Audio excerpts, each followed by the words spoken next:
Muito bem, salve pessoal, boa noite para vocês que nos acompanham nos principais meios de transmissão. Bom, eu sou Francisco Rodrigues, mais um podcast do Jaro Online começando nessa noite. Como convidado, o professor do IFO de Sociologia, o professor Robson. Seja muito bem-vindo, professor, obrigado por ter aceitado o convite. Também o Alex, conhecido como Alex Importados ali da loja, né, Alex? Defensor da direita também, tá por aqui. Hoje vamos estar falando sobre direita e esquerda, falando sobre política em geral, de uma forma simples, né? Afinal, cada um pensa de uma maneira diferente. Antes de mais nada, de começar aqui as perguntas, vamos conhecer melhor os nossos entrevistados, começando aqui com o Alex. Para quem não te conhece, Alex, seja muito bem-vindo, obrigado por ter aceitado o convite. Se apresente. Obrigado, eu fico feliz, né, por esse convite e participar aqui de mais um podcast.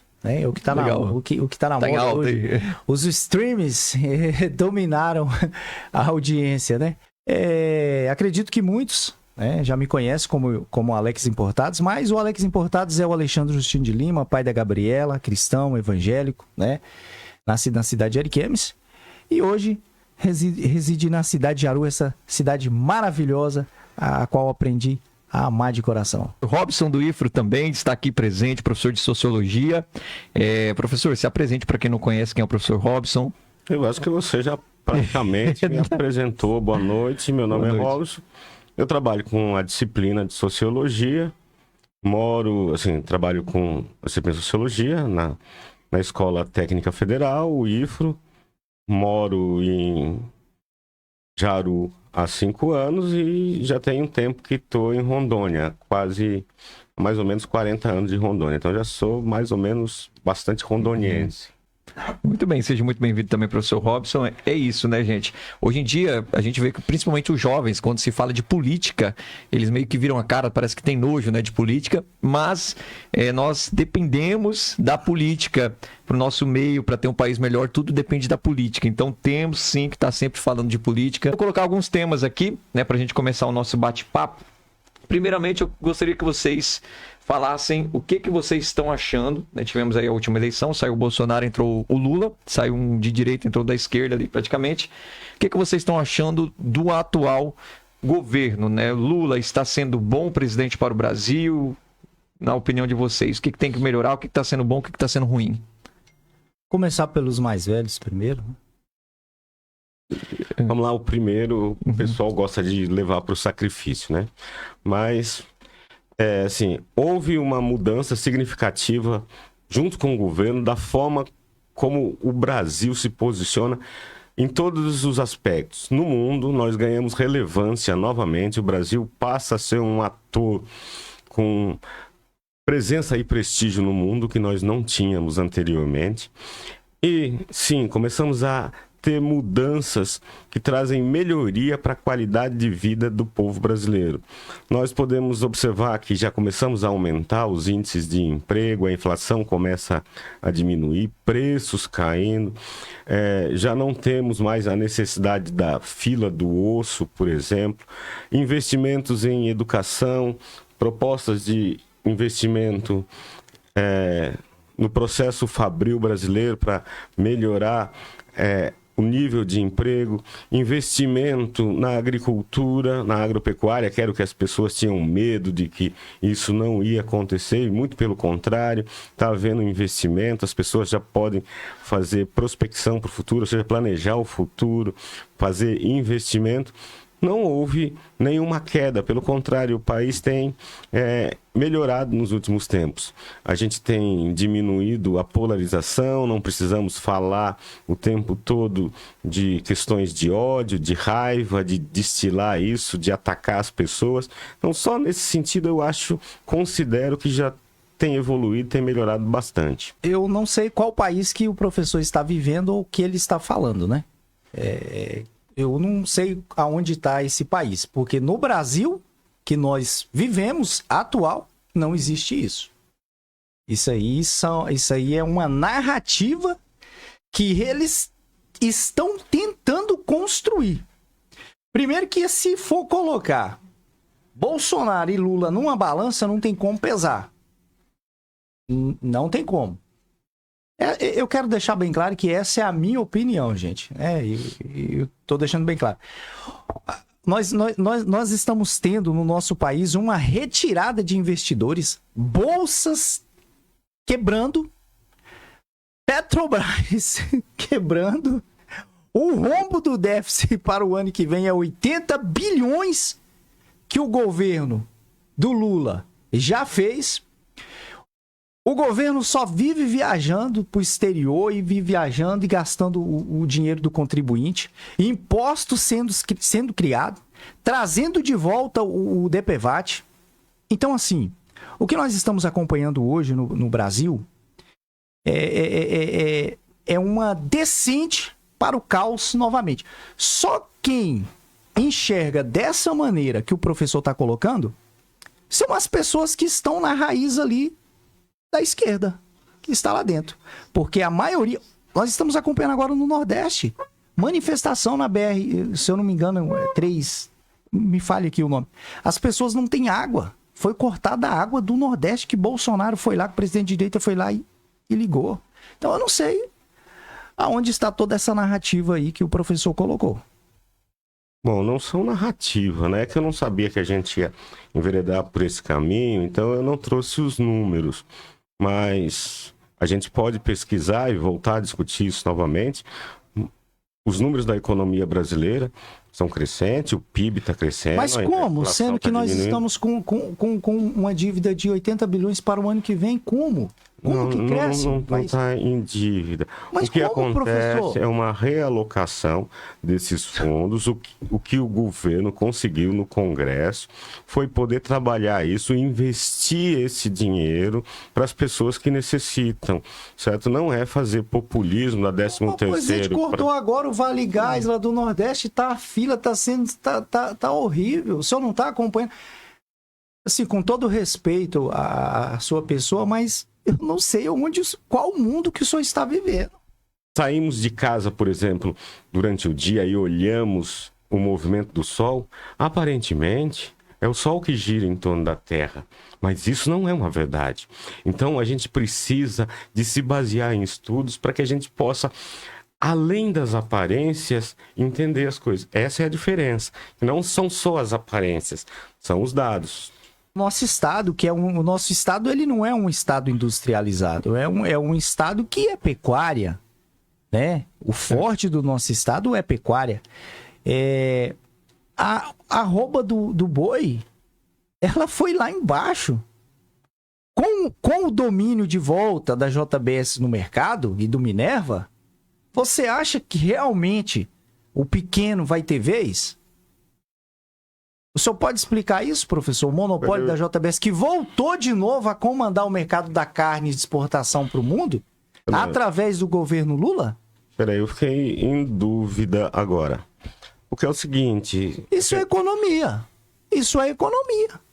É economia, mas a economia... Aí o senhor fala que a economia do país está crescendo, que... Ela é formada por vários fatores. Eu estou falando só aqui, da região. Certo. Uma das coisas que você colocou aí, que a esquerda é exatamente contra, é o monopólio do mercado. Um dos problemas que existe na direita é o monopólio do mercado. A JBS monopoliza o mercado de carne bovina nessa região, certo? E no Brasil.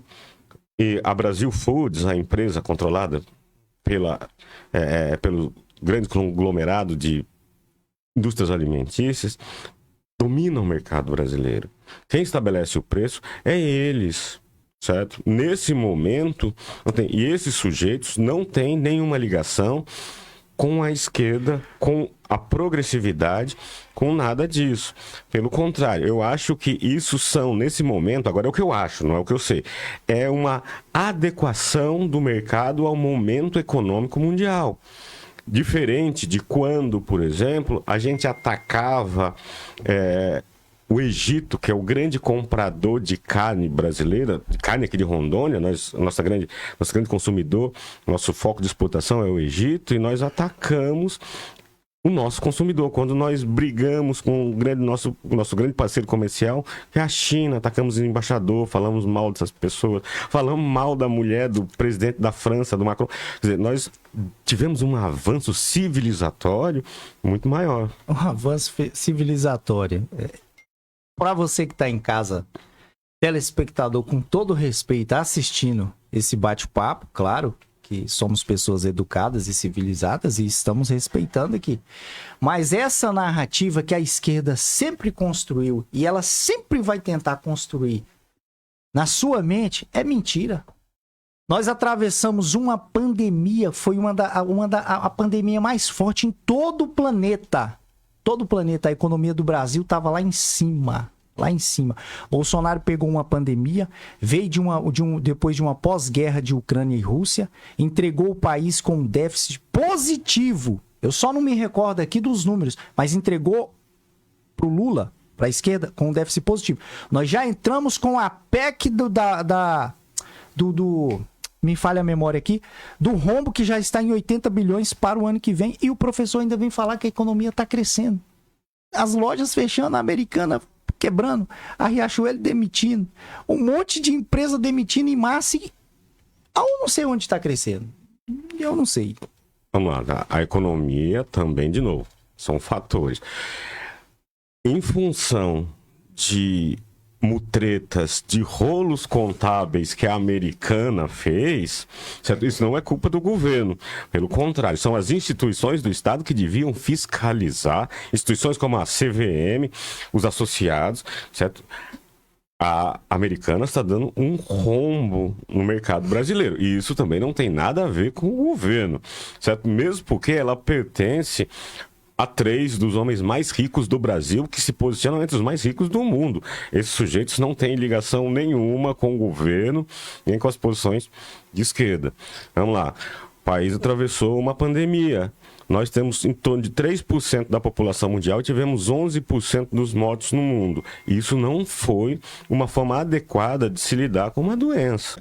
Nós não éramos recebidos em lugar nenhum com recessão de alguns redutos da extrema-direita como um país importante, certo? Foi alguém que chegou na porta do banheiro para dizer pro Donald Trump, I love you. Isso não é uma coisa séria, certo?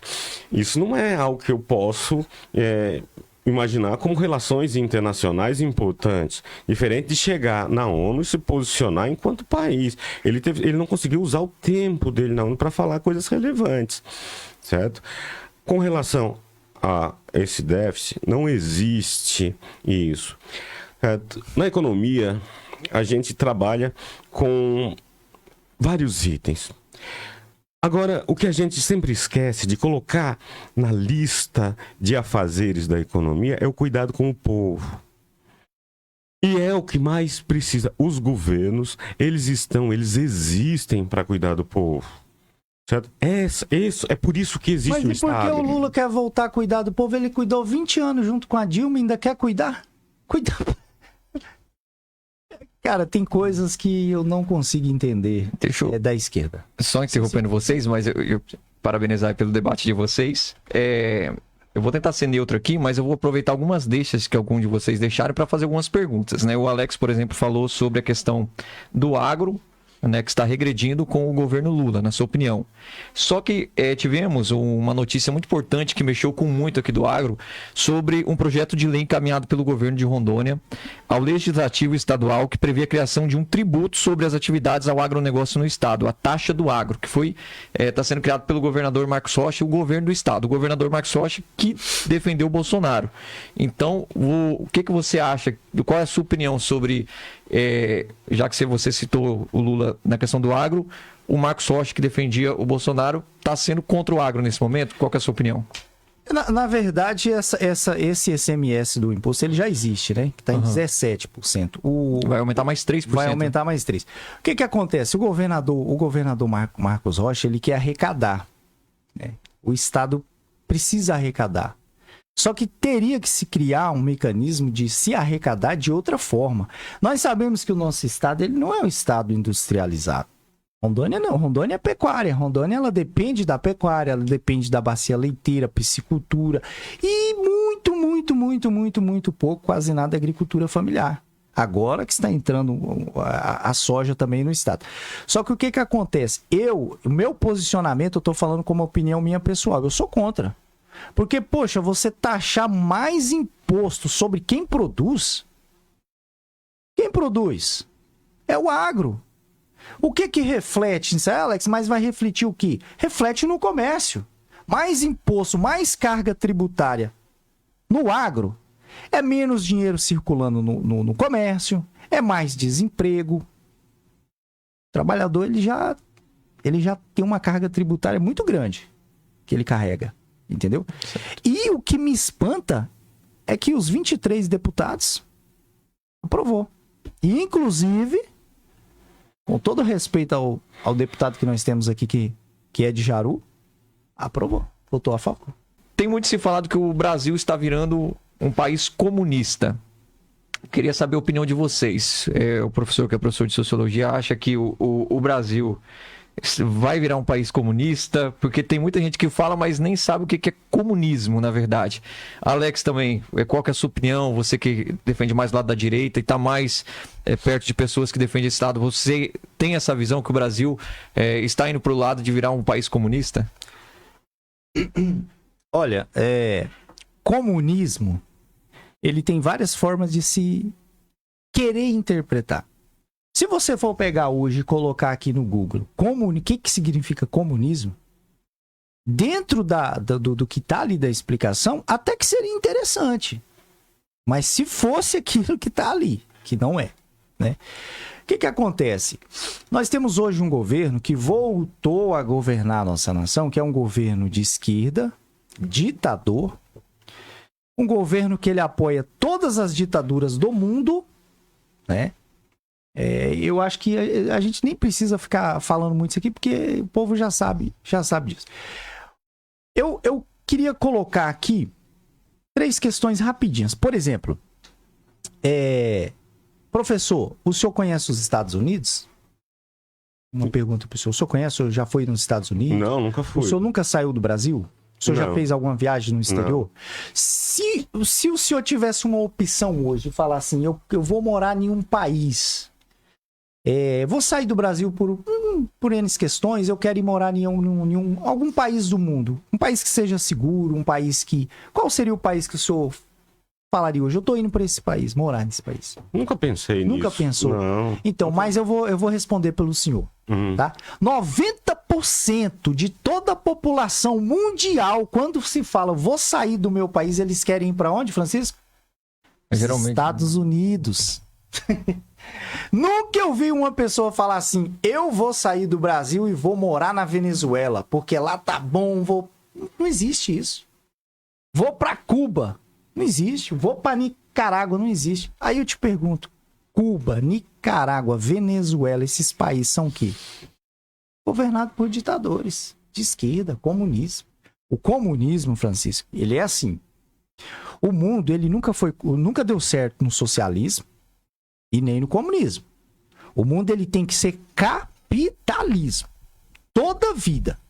Porque se eu tenho o mesmo iPhone 14 Pro Max que o meu amigo tem, sem eu precisar me esforçar, que a narrativa da esquerda, do comunismo, é que todo mundo tem que viver em igualitariedade. Tem que ser igual para todo mundo. Isso não existe, isso é só na fantasia.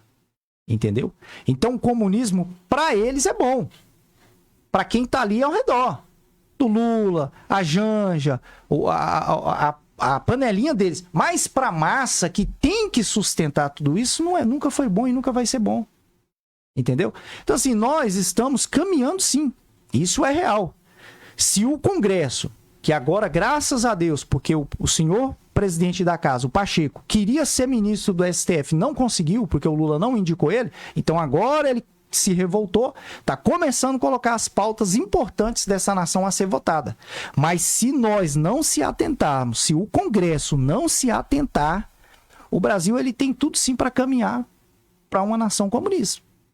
Porque isso aí já vem sendo doutrinado e o professor pode explicar melhor dentro das nossas escolas. Principalmente aonde o professor leciona, que é no INFRO. O INFRO tem muitos alunos com a mente boa, mas eles são doutrinados ao comunismo. Eu não vou deixar minha filha fazer INFRO, infelizmente. Porque o que eu escuto de relato de alunos de lá de dentro, Eu não quero isso. Eu não quero isso para minha nação. Eu quero um país igual, mas que seja capitalismo, onde eu posso trabalhar, onde eu posso estudar, onde eu posso me formar e conseguir fazer o meu patrimônio de uma forma sadia, mas não comunismo. É que ele disse bastante coisa. Aí, né? Eu acho assim que algumas coisas, alguns conceitos não são certos. Então a gente tem que começar pelos conceitos. Começar. Oh, sim. Alguns conceitos, né? A gente precisa corrigir a colocação de alguns conceitos. A noção de socialismo, que a gente tem de socialismo, ela só vai nascer mais tarde, no século XIX, em torno da metade para o fim do século XIX, de 1850 em diante. Mas nós temos a noção de socialismo e comunismo. Comunismo nunca existiu no mundo, nenhum país foi comunista. Uma coisa é o que a tia do WhatsApp fala, outra coisa são as verdades. De novo, a aparência é diferente dos fatos. Então não existiu nunca no mundo nenhum país comunista. Não existe. Não existe. E com a queda do Muro de Berlim? Vamos lá. O que é a queda do muro? O que o senhor passa para os telespectadores? O que é a queda do Muro de Berlim? Peraí, eu queria terminar um raciocínio. Isso. Perdão. Não existe. Primeiro, nunca existiu país comunista no mundo. Sim. Existe o país socialista. E existe o socialismo real e vários tipos de socialismo. Porque cada um dos lugares implantou uma espécie de socialismo. Certo? Isso foram fatos históricos que aconteceram. Eu queria falar mais disso, mas teve uma outra coisa que você disse, muito importante aí, que eu acho que eu não posso me furtar essa discussão, que é a questão da educação. Certo? Você falou do IFRO, que nós temos... a gente doutrina. A gente não doutrina ninguém. Escolas não doutrinam. O que doutrinam são outros lugares. A gente trabalha com ensino, pesquisa e extensão. A gente ensina os nossos alunos a pesquisarem. A gente confronta realidades. A gente mostra teorias. A gente mostra como se posicionar. Se por acaso uma dessas linhas de pensamento está mais correta, certo? Automaticamente a pessoa vai se identificar com esse lado. Mas não é doutrinação, certo? Não tem como fazer isso.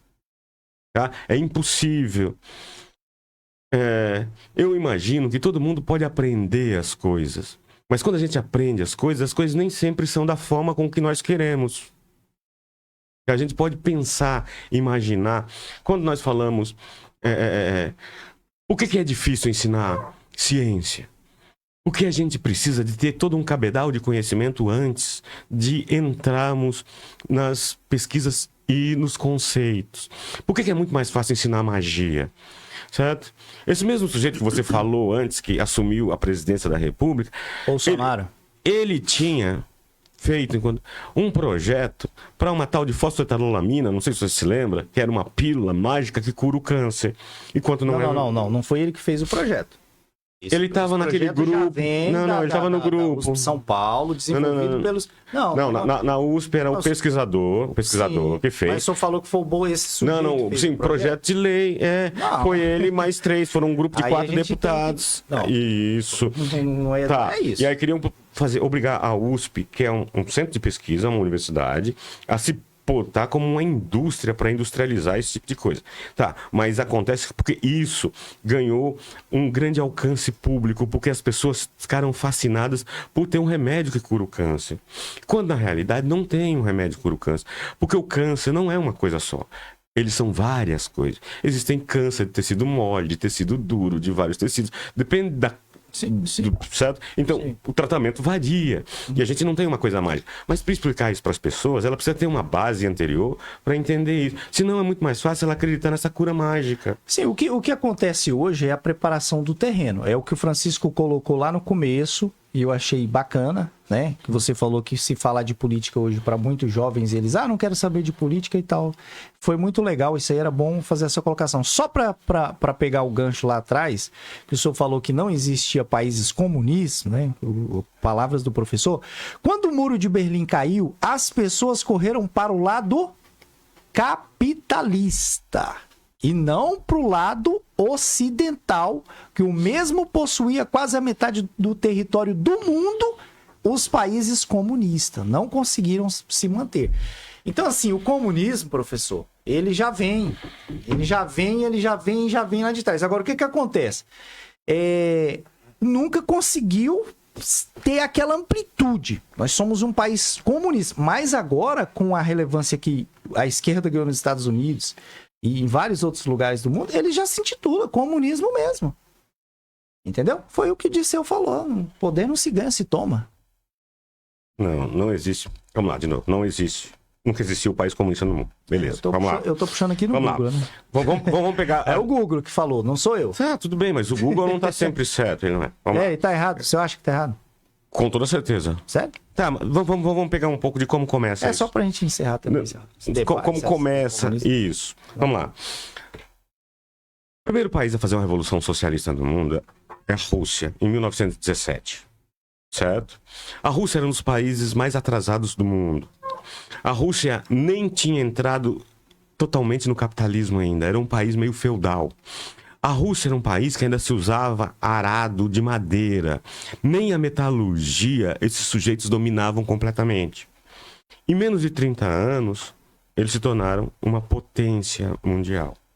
Certo? Bom, as ideias nascidas dentro desse contexto histórico da Rússia... E quem estudou, eu acho que essa garotada dessa geração, talvez eles não estudaram, eu estudei um pouco sobre isso. É que quando caiu o muro, as pessoas, ele tá falando que as pessoas queriam ir para esses países consumir, correto? Correto. Né? É a explicação. Sim, mas a mesma coisa que você falou dos Estados Unidos. Todo mundo quer ir para os Estados Unidos. Certo? Pensa assim nos Estados Unidos. Por que a gente é seduzido pela propaganda, pela publicidade? A gente acha que vai chegar lá e vai ficar rico, vamos comprar um carrão, vamos andar só de terno. Você quer ir para os Estados Unidos? É isso que as pessoas imaginam, mas elas não sabem que as pessoas, principalmente do terceiro mundo, aqui os latino-americanos, nós, paraguaios, uruguaios, a gente vai para lá, a gente vai ser lavador de prato, vai executar subemprego, emprego que os americanos não querem, certo? Você falou isso da direita, mas e os países africanos também que são da direita? São militarizados. É nisso que a gente... são países capitalistas. Certo? A gente foi seduzido por uma ideia que ela não pode chegar a se realizar. É isso que acontece. Claro que se a gente fizer essa publicidade, essa propaganda, mas eu posso falar da Península Escandinava, por exemplo. Suécia, Finlândia, Noruega... Suíça, acho que é isso, né? Não, a Suíça fica no centro da Europa. Dinamarca. Certo? Eles têm um grande padrão de vida. São países capitalistas. Mas garante para a sua população educação de qualidade, moradia, alimentação. Eu ia fazer uma colocação, mas eu acho que o Francisco quer... Você que manda aqui. Só lendo um pouco das perguntas aqui, porque o nosso tempo é curto e tem muita gente mandando perguntas aqui. Quero agradecer o pessoal, o Júnior, Valnei, né? O Júnior perguntando aqui, o professor é professor de Sociologia e também estudou Geografia, né, professor? Isso. O Eduardo também está lá curtindo, o Carlos Henrique, o Ezion. Deixa eu começar a ler aqui as perguntas que o pessoal mandou aqui em cima. Queria fazer uma pergunta para o professor se ele acha certo tirar dinheiro do Brasil para financiar outros países. Pergunta do Carlos. Vamos lá? Não, isso não é certo, mesmo porque isso nunca foi feito. Não é retirado nada do país. O que surgiu foi uma fake news, uma notícia falsa sobre esse banco de fomento da América do Sul, com esse dinheiro que foi emprestado para a Argentina no momento de necessidade. Ponto 1. Outra fake news, outra notícia falsa que tem circulado muito, que o governo brasileiro, através do BNDES, financia outros países. Não, o BNDES não financia país. Primeiro, o BNDES financia empresas. Como essas empresas pegaram obras em países que não o Brasil, O BNDES financiou essas empresas. Vou repetir a pergunta. Sabe como é que foi financiada a construção das grandes hidrelétricas do Rio Madeira? Da mesma forma, foram financiadas pelo BNDES, é dinheiro público, certo? Que as empresas vão, por outro lado, se adonando, se apropriando, mas é dinheiro do BNDES. Tem mais pergunta? Tem mais perguntas. Eu ia fazer uma colocação, pode rapidinho. Deixar. O professor acabou de falar que o Brasil não financiou as obras públicas. Gente, é isso que eu não concordo com as narrativas da esquerda. Como que o senhor explica a construção do metrô de Caracas? Como que o senhor explica... Como, professor? Isso, as empresas brasileiras. Foi financiada a empresa, não o país. Mas e quem deu aval? O BNDES, o dinheiro do BNDES não é do BNDES, nunca foi. O dinheiro do BNDES, Francisco, é nosso. O dinheiro do BNDES é das riquezas do país. Mas foi exatamente isso que é um sim, mas foi aprovado pelo governo federal que estava na época. E agora nós estamos vendo, ele aprovou 60 milhões para a Argentina. Mas esse dinheiro não é do Brasil. Esse dinheiro é de um consórcio. As narrativas da esquerda é complicado. Vocês estão acompanhando, vocês estão mesmo. Foram 20 votos favoráveis ao dinheiro para a Argentina. Ah, mas 20 votos de quem? Se você tem todo mundo na sua mão. Mas então o Brasil é dono da América do Sul? Não. Mas isso aí tá errado, totalmente contra. Eu sou contra. Brasil precisa de muitas coisas. Olha, metrô, não tem metrô em Belo Horizonte, não tem metrô no monte de capital brasileira. E aí financia-se obra para avaliar o pagamento em charutos, que até hoje nós não recebeu e nunca vai receber. A mesma forma, as empresas do Rio Madeira, as hidrelétricas, são financiadas da mesma forma. Essas empresas, a Camargo Correia, Andrade Gutierrez, vão pagar o BNDES com o dinheiro da obtenção da venda de energia. Aí, por exemplo, aqui é uma obra que é para o bem dos brasileiros. Aí tá, o senhor falou, financia a empresa que vai construir a Odebrecht, vai lá construir o metrô de Caracas. Mas quem é o fiador? O fiador não é a Odebrecht, professor. Aqui, manda um abraço pro Valnei. O Valnei do Uber, tá? O Wellington. Pessoal, tudo lá do grupo lá tá assistindo. Pessoal da direita, Jaru, direita Rondônia. E tem uma galera, inclusive, acompanhando a gente fora, né? Um abraço pro pessoal lá em São Paulo, né? O meu xará Francisco tá acompanhando. O Valnei tá aqui também mandando, o Nilson, Claudemir, um abraço para todos vocês. Bom, a gente tá abordando diversos assuntos, e um assunto que é muito atual agora é sobre essa questão da guerra. Sobre o ataque do Hamas, o Israel tá atacando de volta, e o pessoal tá querendo aqui, perguntando para vocês qual a opinião de vocês, para que lado que vocês estão, Israel, Hamas, o que vocês acham dessa guerra? Bom, eu acho que a guerra é o último estágio de decadência humana. Nós, essa espécie de primata que administra de forma maléfica esse planeta, enveredando por, às vezes, áreas que são muito ruins, são decadentes. E a guerra é uma delas. Nós evoluímos, dominamos esse planeta em função de nossa capacidade de raciocínio, de pensamento, de inteligência. E a guerra não é uma atitude inteligente. Certo? Eu acho, inclusive, agora já é uma posição pessoal, é um achismo, que em nenhum lugar deveria se investir em forças militares. Eu acho que a gente ganharia muito mais se a gente investisse em construção de corpos diplomáticos capazes de resolver o problema, porque eu acho que tudo a gente resolve conversando, negociando. Então, quando a gente apela para obtenção de armas para resolver problemas, significa que nós não temos inteligência para resolver os nossos problemas. Eu estou posicionado do lado de Israel. E o contexto dessa guerra, ela é se você for partir para dentro da palavra, pelos princípios da palavra, ela está se cumprindo. Porque Israel é a nação escolhida por Deus. Como cristão, eu estou orando por Israel, né? No nosso ministério nós temos a bandeira de Israel, junto com a bandeira do Brasil. Israel, ela é uma nação que ela é escolhida por Deus.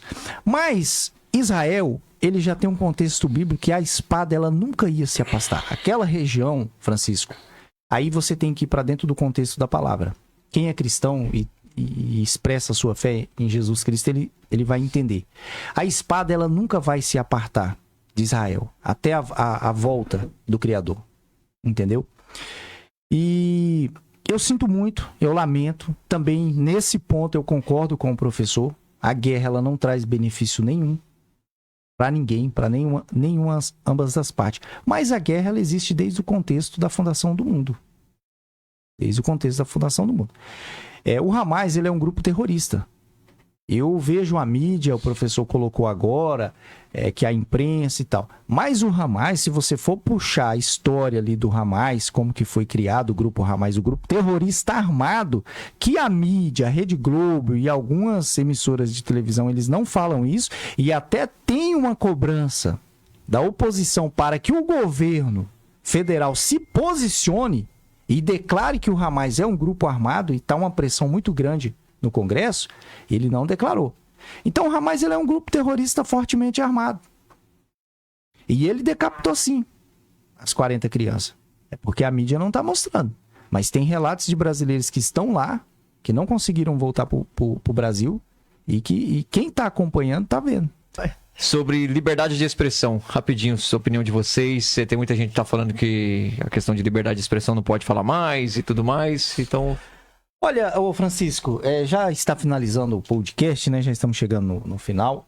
E liberdade de expressão é uma coisa que... Poxa, como que eu falo? Eu estou bloqueado pelo STF, com as minhas contas bloqueadas, bancária. Prestei depoimento, Polícia Federal. Por quê? Porque eu simplesmente levantei a bandeira do Brasil e me pus, tipo, falei, eu não acredito 100% no resultado das eleições, nas urnas. E ali eu expressei a minha liberdade de expressão, que está garantido até então garantido por lei da nossa Constituição. Não só eu, mas 1.348 pessoas estão processadas, pessoas que foram presas. Como que você define uma irmã Hilda da vida que ficava só orando na frente do quartel com a sua Bíblia, definido como terrorista? Terrorista. Nós somos chamados de terrorista. Nós que lutamos pela a liberdade de expressão, por você expressar sua fé, entendeu? Para você ir vir, nós que lutamos, nós somos chamados de terrorista. Mas o Hamas não pode ser chamado, tem que ser chamado de um grupo extremista armado. Então eu sou favorável à liberdade de expressão, sempre fui. Cada um escolhe o que quer ser para a sua vida nesse país, cada um expressa a sua fé da forma que achar melhor. Mas o que nós estamos vivendo hoje é censura. É censura. O que nós estamos vivendo hoje no nosso país é uma censura. Fala mal do STF. Fala mal para ver se você não vai preso rapidinho. Fala mal. Isso é censura. Eu acho que ninguém em sã consciência é contra a liberdade de expressão. A liberdade de expressão faz parte da nossa convivência, da nossa vida moderna. Acontece que toda liberdade impõe uma responsabilidade. A gente tem liberdade de pensar o que quisermos, mas nós não temos liberdade de fazermos o que quisermos, nem de dizermos o que queremos. A gente tem o direito de não gostar das pessoas. Ninguém vai obrigar a gente a gostar de ninguém, mas ninguém dá o direito também da gente ofender as pessoas, atacar as pessoas. São coisas diferentes.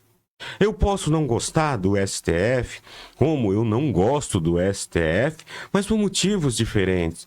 Eu não posso chegar e xingar um juiz, xingar a mãe do juiz, falar impropérios para ele.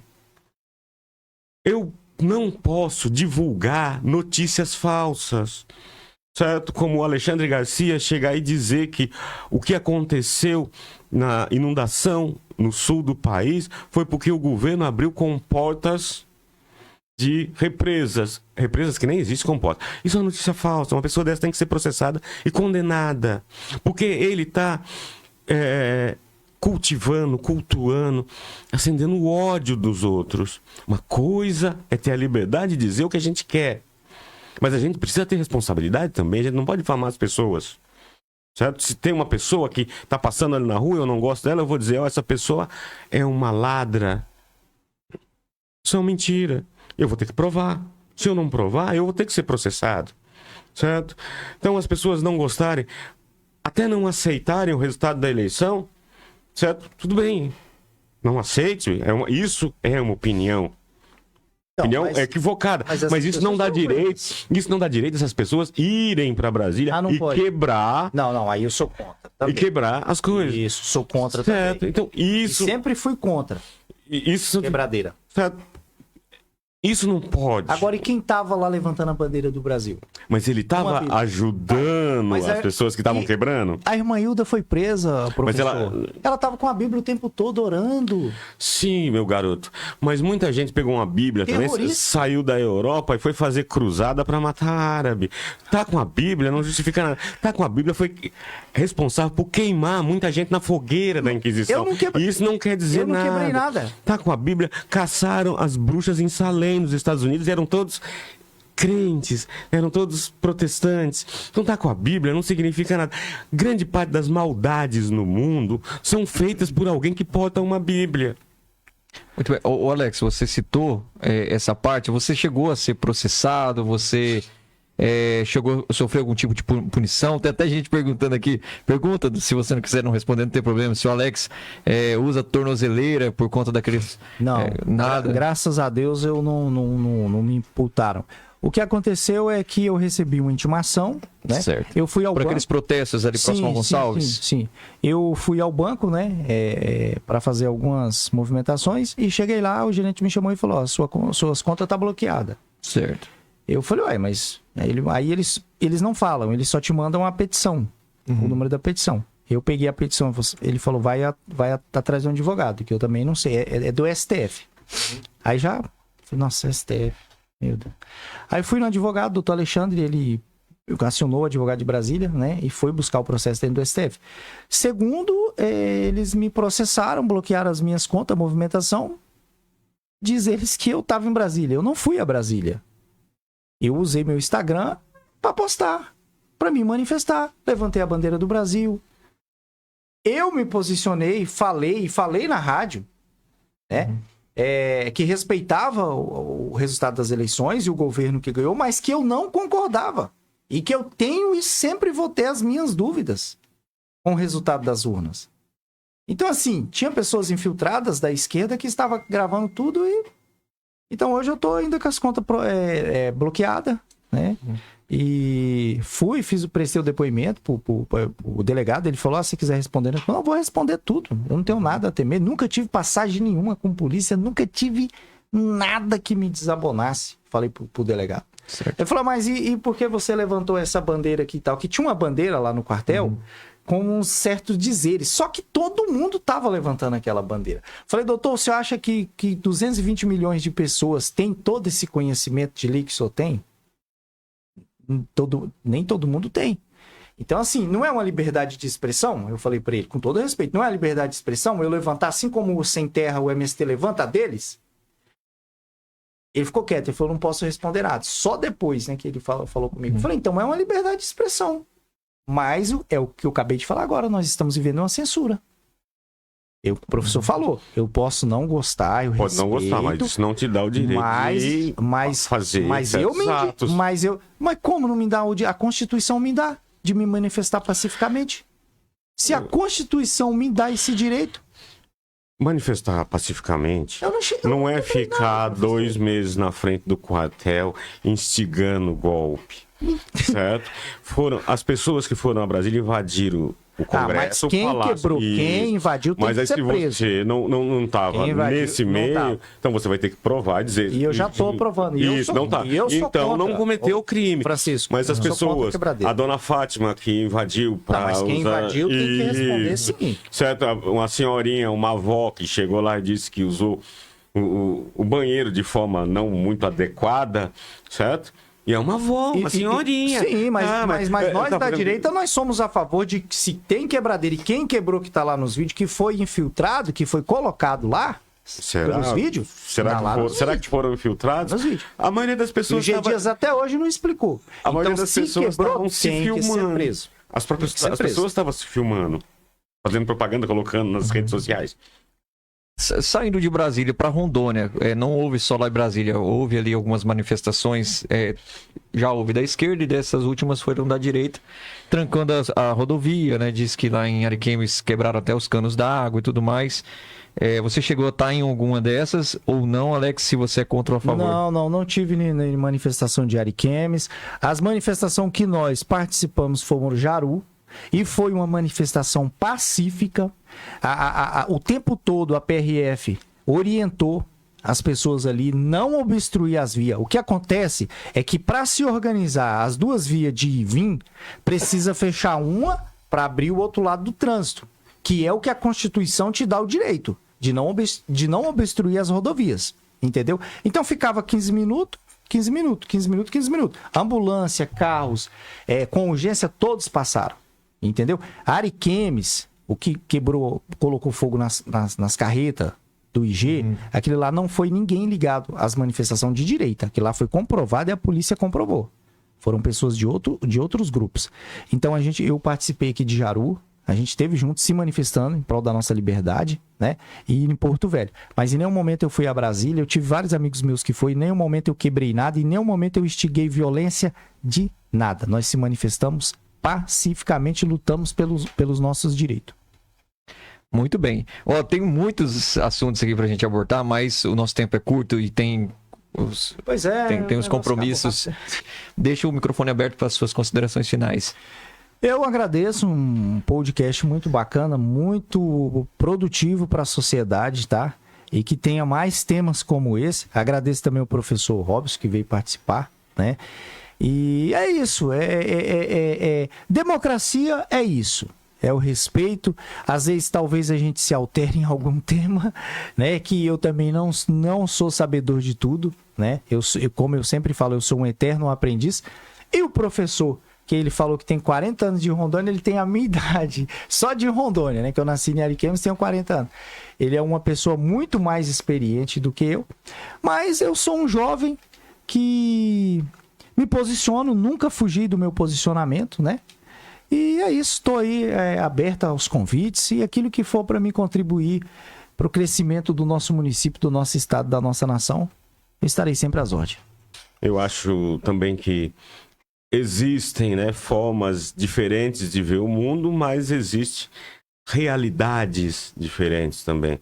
E a realidade, muitas vezes, ela não se apresenta de forma muito clara para a gente. A gente precisa de um pouco mais de perspicácia, de sagacidade, de investigação e de estudo para tentar entender ela.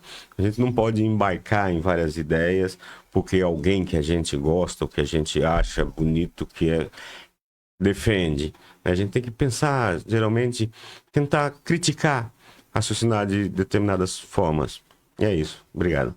Muito bem. E eu já ia me esquecendo aqui, temos o sorteio, né? O Alex trouxe um sorteio aqui de alguns prêmios.